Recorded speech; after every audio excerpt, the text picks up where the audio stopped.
fourth pride is on the move. Raptors hover over a withered carcass.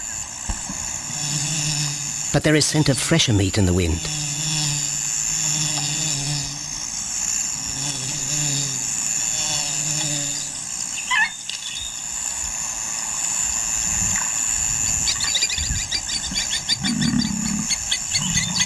Pickings had been slim for Nabamba's pride since her fight with a startled warthog. The lioness is limping from the encounter. And even the pride's big male, Jabu, wonders when his next meal will come.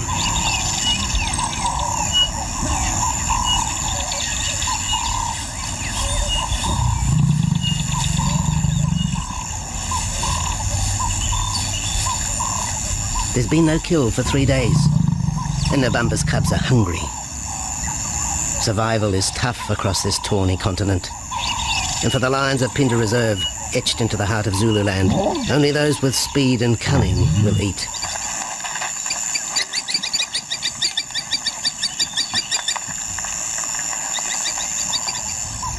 For this pride anyway, it's been a long time between meals.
Jabu had waited too long for his lioness to feed him.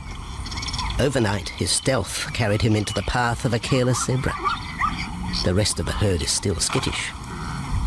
One animal had already lost his tail to a hungry pride, but for the dazed stallion, it was all over in seconds.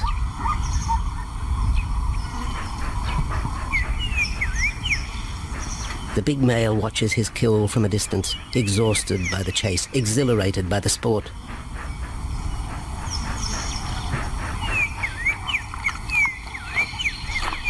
Jabu will feast later. Tired from the hunt, he needs to rest.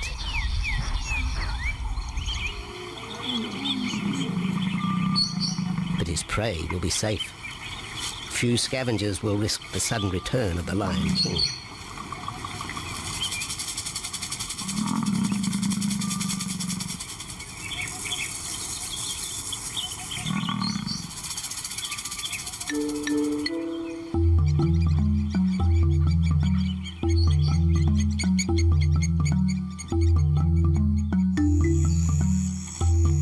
Zulu trackers follow the spoor of Nabamba's pride across Nziki Marsh.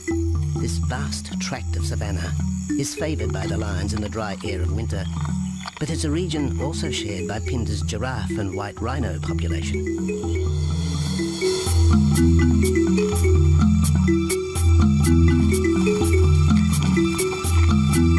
Through modern times, most of southern Africa's wildlife has been ravaged by hunting and habitat loss. Farmland, overgrazed and buffeted by domestic stock, has ripped the heart out of the original bush. The open, broad-leaved woodland, acacia bushveld, and wetland habitat had all but disappeared, taking with it the wildlife.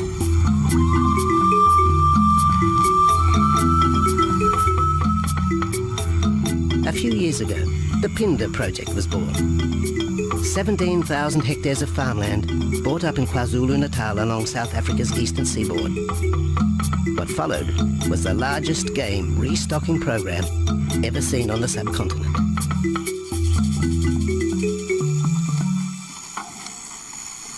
The land was overgrazed to a certain extent and it wasn't in very good shape. They put all these farms together, put a perimeter fence around it, and then brought in a lot of game. I mean, we brought in elephant, we brought in rhino. We started off with those sort of animals and then started with cheetah, bringing in cheetah onto the reserve, mainly to get them used to the area before the lions came on, because the lion is a more superior predator as such and would dominate the cheetahs. We wanted to get them settled first before the lions came in.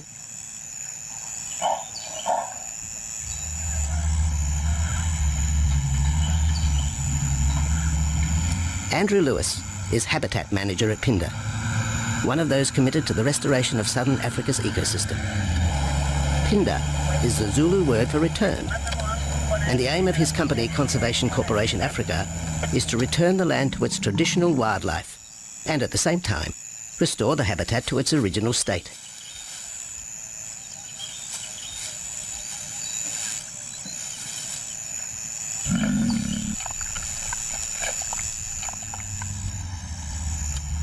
Phinda is cautiously open to top-level tourism, limited and luxurious. Dreams of extending the green frontier require funds, and the reserve's lion pride has already earned its keep.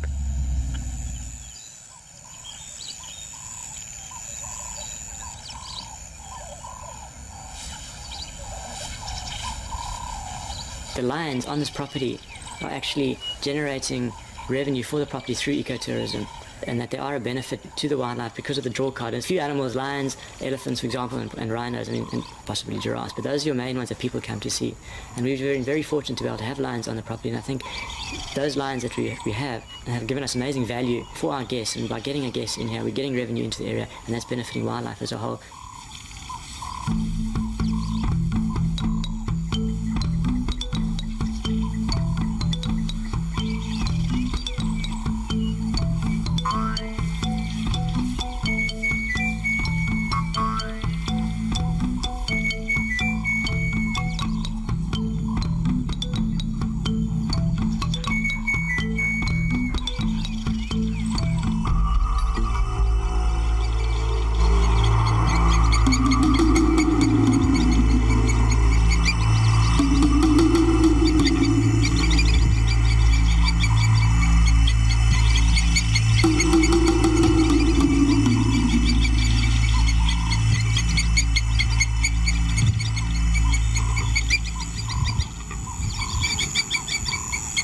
Jabu has returned to his kill. He licks the bloated carcass, but still there is no feeding. Lions will gloat over their prey, delaying the first bite until the meat ripens. For Jabu, the prospect of the meal is to be relished as much as the eventual feast.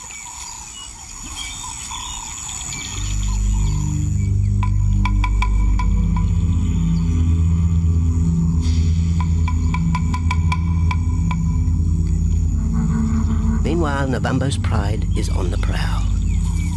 The older cubs are 10 months now, weaned, but still dependent upon Nabambo for food.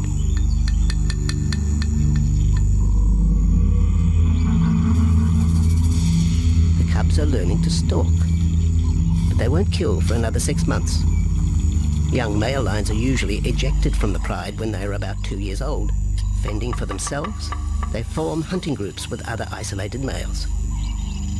Nabambo's cubs aren't sure what to do with prey so close, but the lioness isn't far behind. Their time for hunting will come. Nabambo's 4-year-old daughter also lives with the pride. She is the mother of the group's youngest offspring, 7-week twins Umveli and Damana.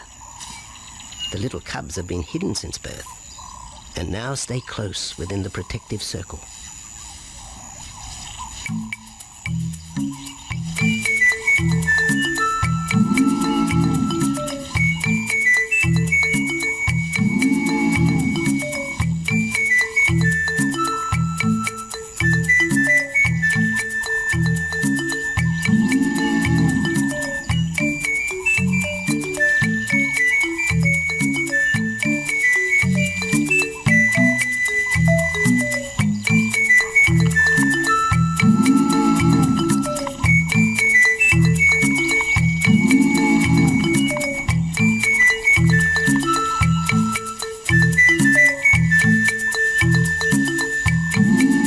babu has little time for his small cub. When he is older, Damana will hunt with his father, but for the moment, the big male has nothing to do with his young son. Dejected, the cub finds solace among his siblings.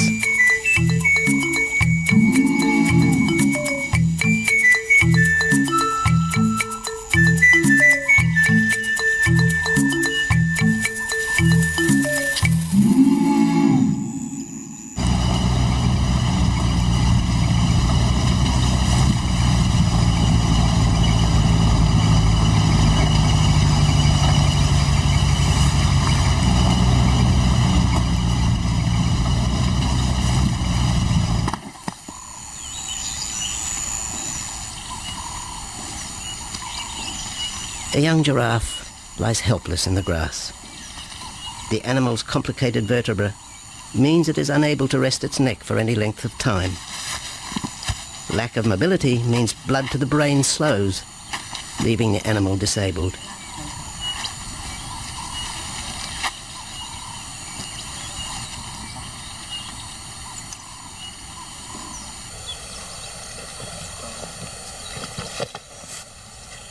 Efforts to lift the head fail, and rather than leave the giraffe vulnerable to predators, the young bull is shot by rangers.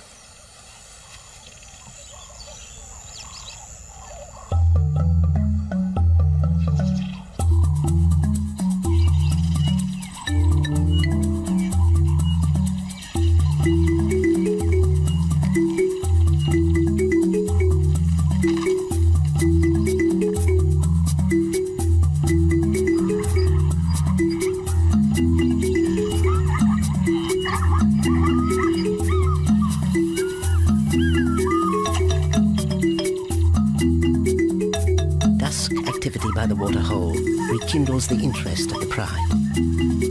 Nabambo is typical of most big cats. They conserve energy 20 hours a day, waking only to groom and hunt.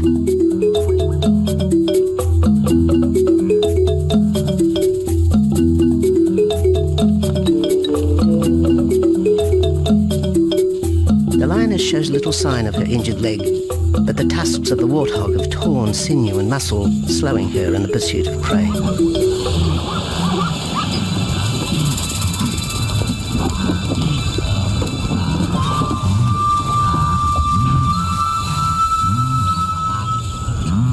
Once again, Nabambo in her pride will go hungry.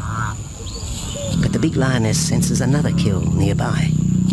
A young giraffe slain by humans will provide meat for her cubs. Leaving the pride, Nabambo follows the scent.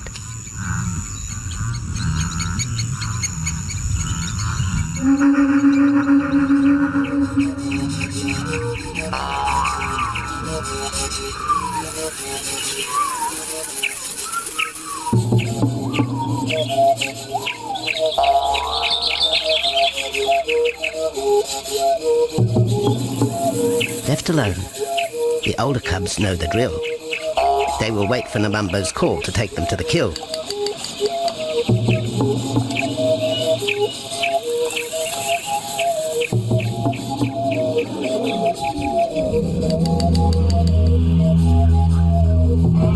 The day moves into shadow. The cubs are restless and a little afraid. Adult lions have few enemies, but cubs, even those 10 months old, are at the mercy of leopard and other predators.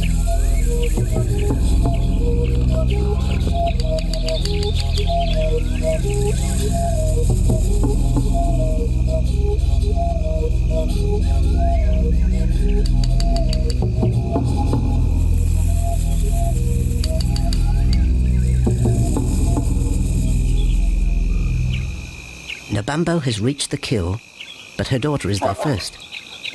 Even though females hunt together, rivalry for the prey is fierce.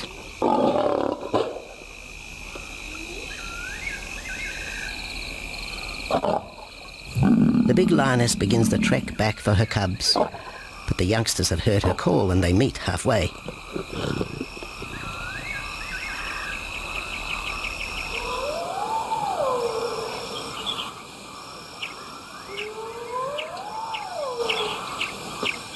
Nabambo settles herself in the long grass. The cubs are unfamiliar with her behaviour.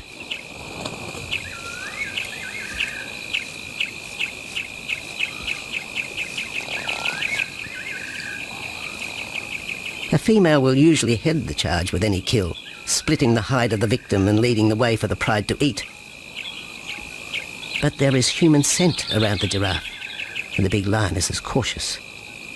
She watches her cubs, hidden, alert to any potential threat.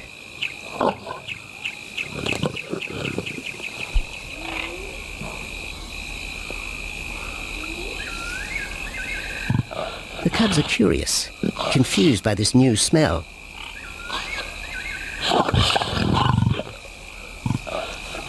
The lioness moves in for a final check, but she has already made up her mind. The carcass is tainted. There are foreign traces, a dangerous ambience. Instinct tells her this is not food fit for her cubs. Disappointed, Nabambo moves away, the scent of another night stalk already in the wind.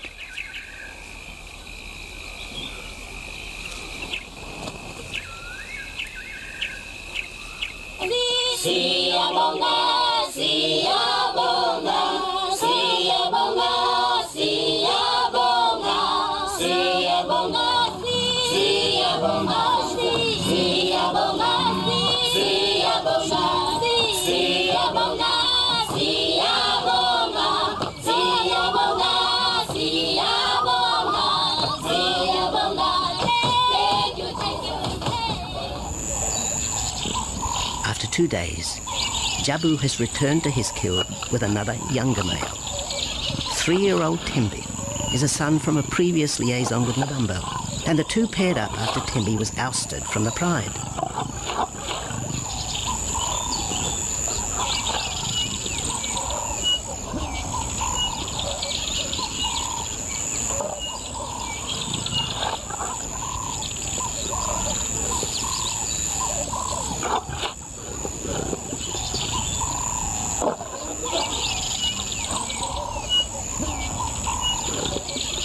Pride males are lazy and will gladly let the females track down prey. But the theory that males won't hunt is a fallacy. Any hungry male will hunt for himself when no free lunch is provided by the lioness, hyenas or other predators.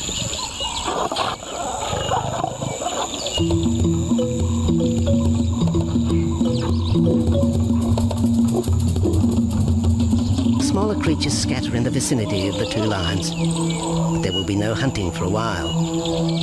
Bloated after the zebra kill, both males will sleep for the next day, oblivious of their surroundings.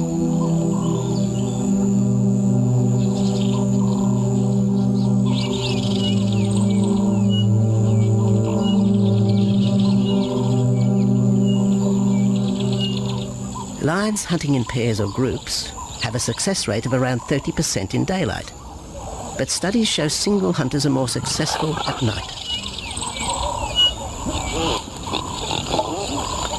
Lions are sociable cats, the only group to take part in communal hunts.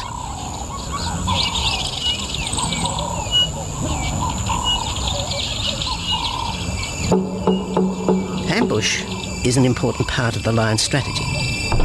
Often one pride female will round up the prey from the front, driving it towards a second lioness.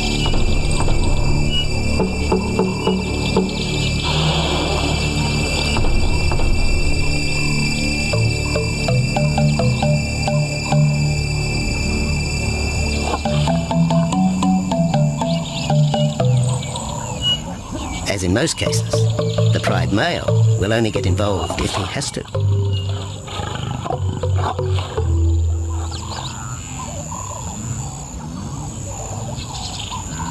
Accidents involving humans are rare in southern Africa's game reserves.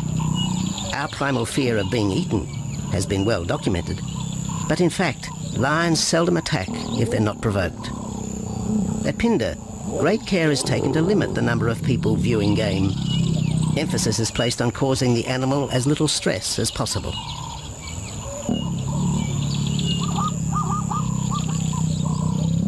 man isn't a part of their natural food source. They don't normally go out and hunt people. I think your lions are opportunists though, and I certainly think that if your lion is very hungry, under stress, I don't think they'll necessarily go out to hunt you down, but if you interfere with them, they'll certainly kill you. And there's a good chance they might eat you at the same time.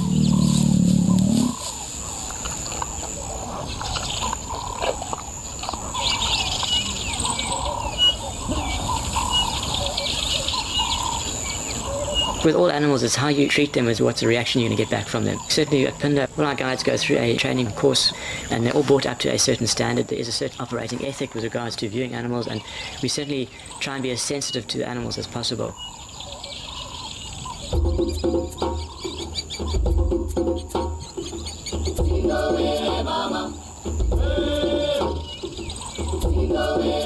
Cradled within the arms of the Uvumba Mountains and the Indian Ocean, Phinda covers one of the most diverse regions of Africa. Here are found 7 different ecosystems, from palm savanna and bushveld to rare sand forest and dense thorn bush, all restored from the pastoral belt which had swept down the east coast.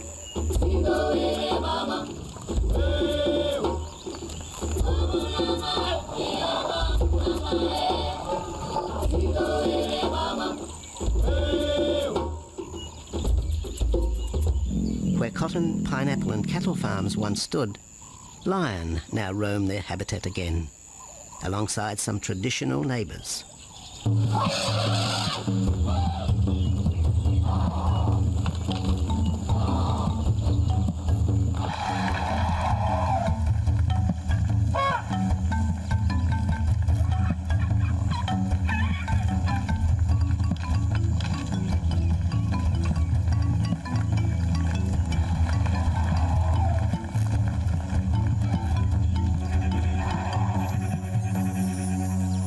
Phinda sees its responsibility to the region extending beyond restoration of habitat and wildlife. It provides schools and a clinic for the local Zulu community, as well as employment. In the eyes of Andrew Lewis, essential ingredients for a successful operation. It's very important to involve the communities around your reserve because they have to benefit as well. There's no point in just taking land, get some investors to invest in it, and if you don't allow the people who are on the periphery of that reserve to benefit from it, you're going to have an immense problem with poaching, and they're going to cut your fences down, and you're just going to have an uphill battle.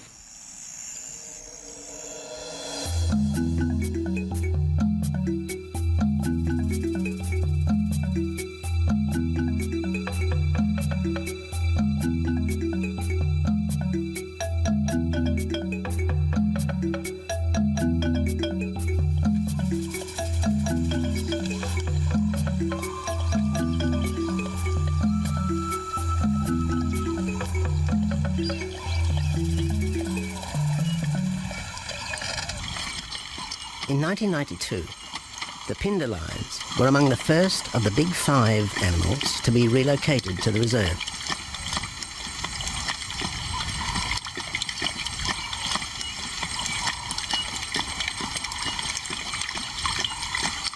The original pride came from the northern province of South Africa, a vast scrubby region flanked by the ragged Drakensberg Mountains near the Mozambique border.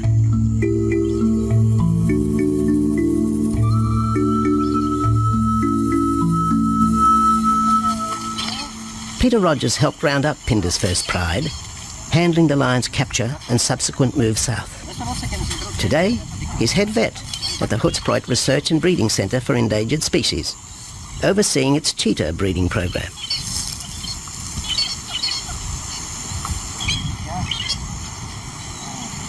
But it's the discovery of what's believed to be a long extinct strain of lion that has put Peter's centre on the map. We were involved in the rescue of these circus animals that came down through Africa and were abandoned in Maputo. We were just founded by an animal welfare group called Animal Defenders based in London, and they said, could we just keep these animals temporary? First they mentioned tigers, and then they came back and said, well, there's 6 lions as well.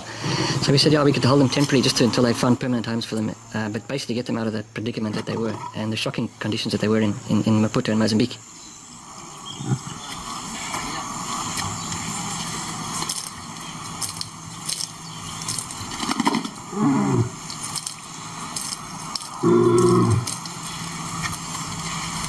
When the lions arrived at the breeding centre, Their size, pale colouring, and the male's thick black belly mane put them into the category of the Cape or Barbary lion, not seen in the wild since the early 1920s. A few still exist in captivity, and a male and female were brought to South Africa from an Italian zoo for breeding purposes. But attempts to mate Arcaf, the big male from the ill-fated Mozambique circus, with the Italian female are proving difficult.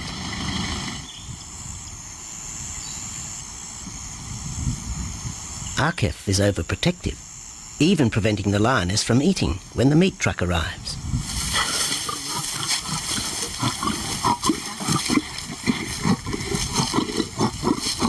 Finally, though, Sisi makes her breakthrough.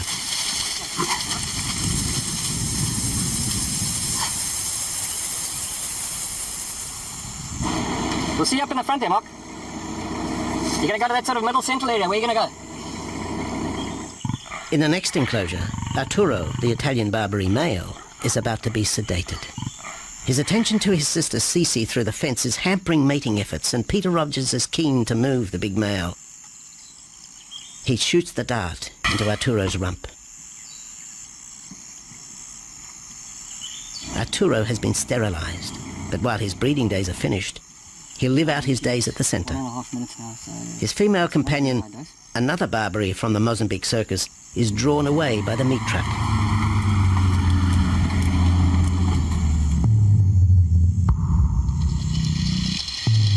It's 20 minutes before the anesthetic takes effect.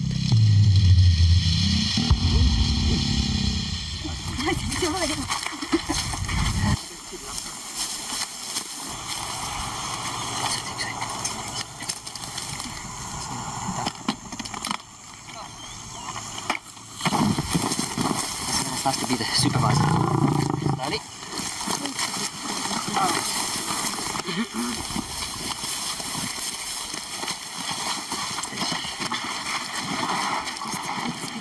You need all your help at the bottom just to put him back into the cage, okay? 1, 2, 3, 4.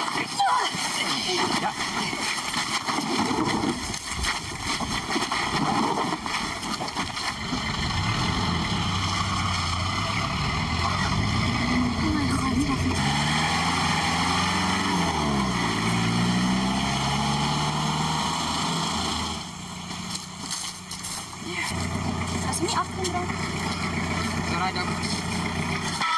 The anesthetic gives Peter Rogers and his team a chance to check over the 12-year-old lion.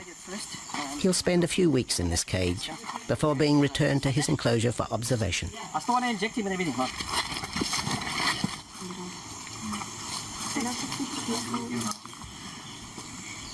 It's very exciting to be part of this project because they feel that there are perhaps not many Barbaries, if any, that are really pure, that are left even in captivity. They feel that over time other animals from other genetic bases are brought in. So there's a big project afoot, Oxford University, to do the genetics. So that's just getting off the ground now. Okay. We just put under the skin of the neck, if we can find the skin under this big beard of his. Normally lions wouldn't have this many ticks, but being from Italy, the European lion, he doesn't have that innate or inherent resistance to ticks. It does come with time.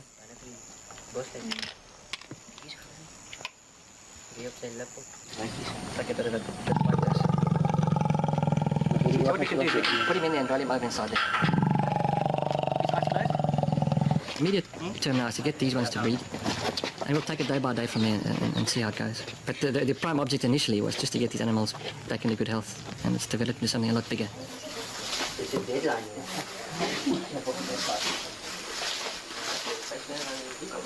Yeah.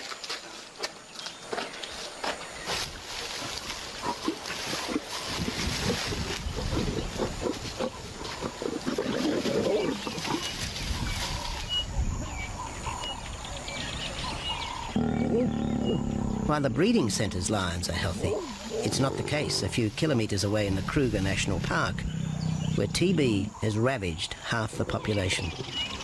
Infected buffalo have been blamed for the outbreak, primarily in the south of the park, and attempts are being made to fence off the diseased area.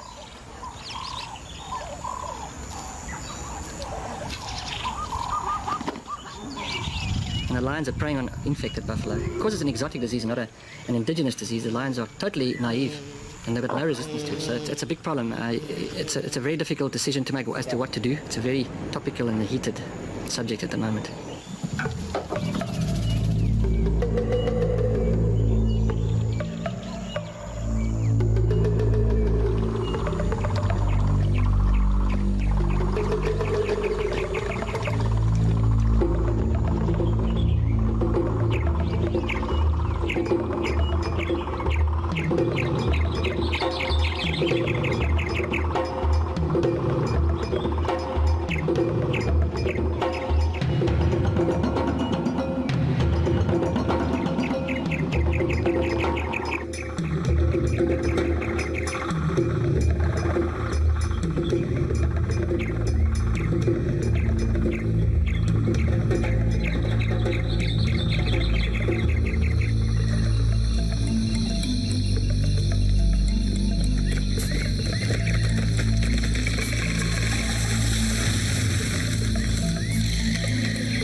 Back in Phinda, the night stalk has begun.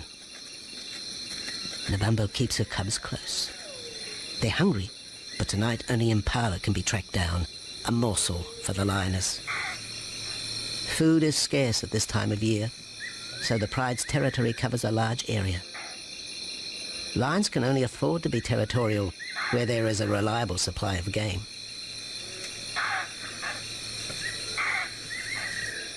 Jabu wants to mate.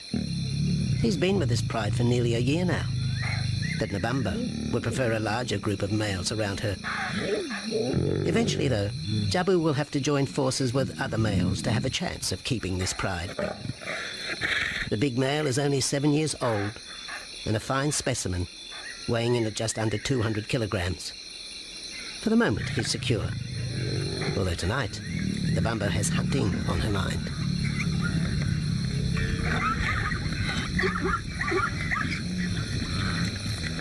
The cubs follow in the lioness's wake. If there is a kill, she will feed first. Often, weak cubs lose out to a hungry mother. High juvenile mortality rates are the result of lean times.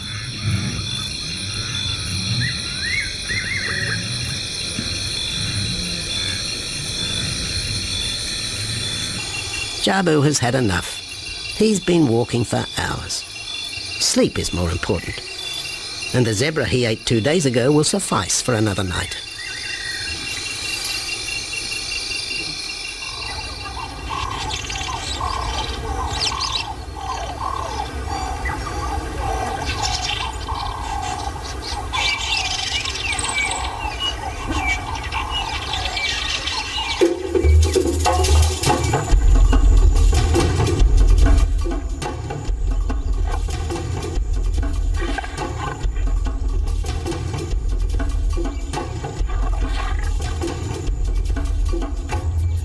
Nabambo has made a kill, a young Nyala buck.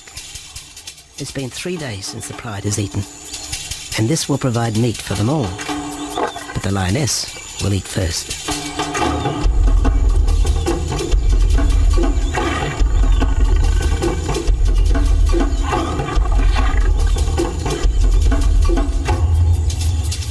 The cubs know the routine.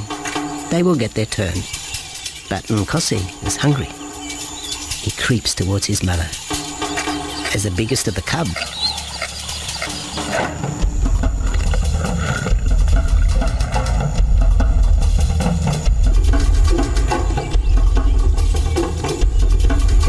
Nkosi watches. a lioness can eat more than 20 kilograms in a single sitting. This could be a long wait for the little cub. Nkosi approaches the kill cautiously. Sometimes a lioness will turn on her cubs, but today Nabambo is pleased with her efforts.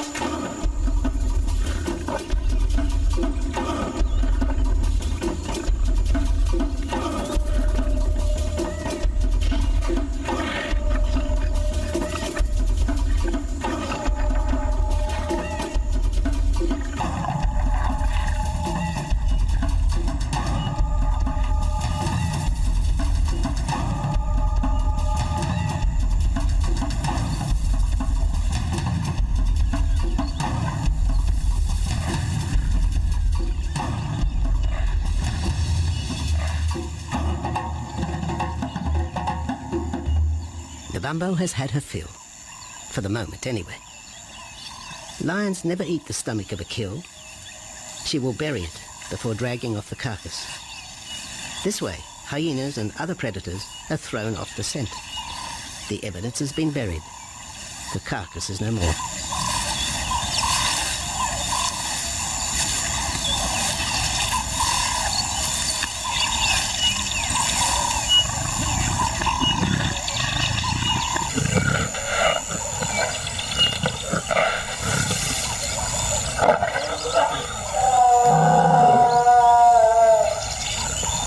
Nabambo's daughter hears the call. It is the second this morning. The first was the strangling cry of the Nyala as Nabambo broke the young buck's back. There was no struggle. The big lioness is a seasoned hunter.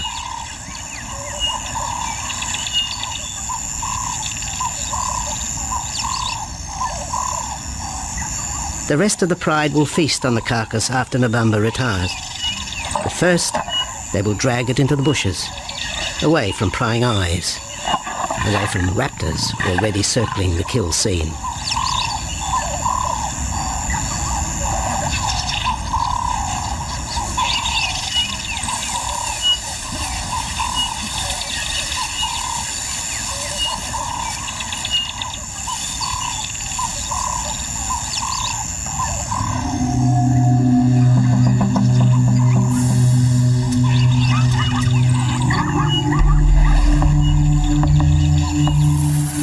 Kill has created a nervous edge.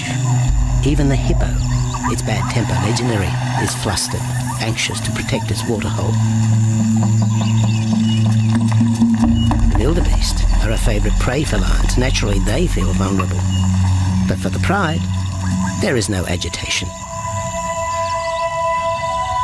Gorged, they will sleep for the next day. Even Mveli and Damana, the 7-week twins, have tasted blood for the first time. But it will be many months before they take part in a hunt. For the moment, they just want to play with Nkosi.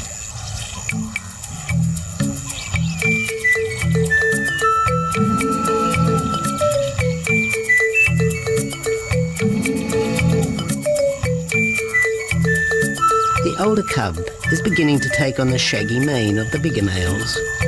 Within 18 months, he will be hunting with them, competing for his own pride. In the meantime, though, he has to contend with his young siblings.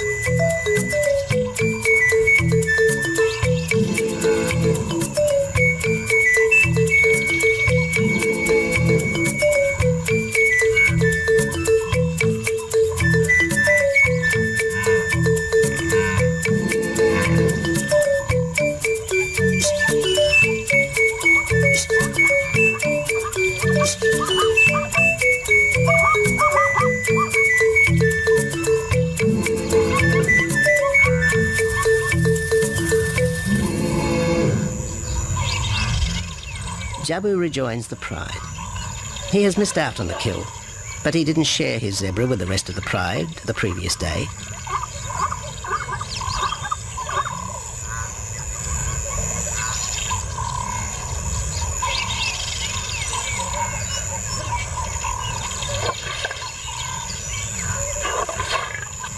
A half-hearted attempt at mating, but the big lion's attention is drawn to a curious onlooker.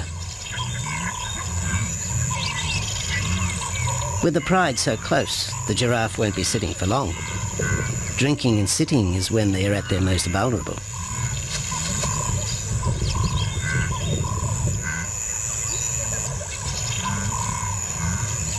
Jabu keeps an eye on his group. Pride takeovers by other males are common, and savage fights can occur between the pride male and the intruder. If a takeover is successful, the new male will usually kill all the suckling young of his former rival. When a nursing mother loses her cubs, she comes into heat within a few weeks. The normal interval between cubs is about 2 years, with a gestation time of 3 to 4 months.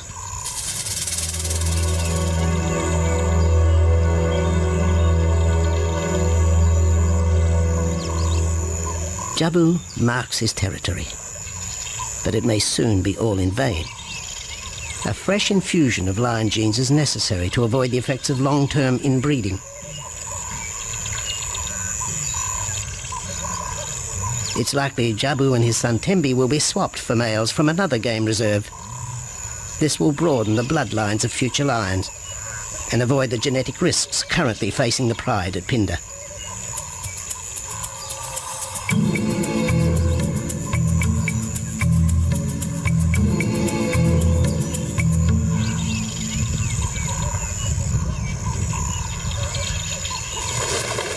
Vultures have found the dead buck, but there is little left of the carcass. Nabamba and her pride have eaten. The big lioness tries to dislodge Inyala fur from her teeth. Tomorrow, the next day, there will be another kill. Nabamba's cubs will grow up strong.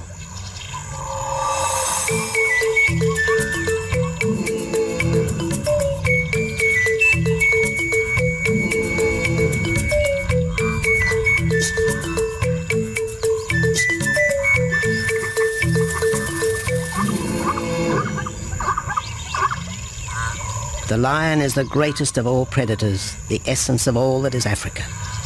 And yet, there are fewer than 50,000 left in the wild. The future for the species lies in managed reserves such as Phinda. Here in Zululand, the lion roams free for the first time since the beginning of this century. At Phinda, the philosophy has always been simple. Africa's wildlife land, undervalued and underutilized, is the continent's most precious natural resource. Focusing on the animals, their habitat and local communities is just the beginning of an African renaissance. Phinda is, after all, the Zulu word for return. Maybe, too, it's a chance for man to redeem himself just a little.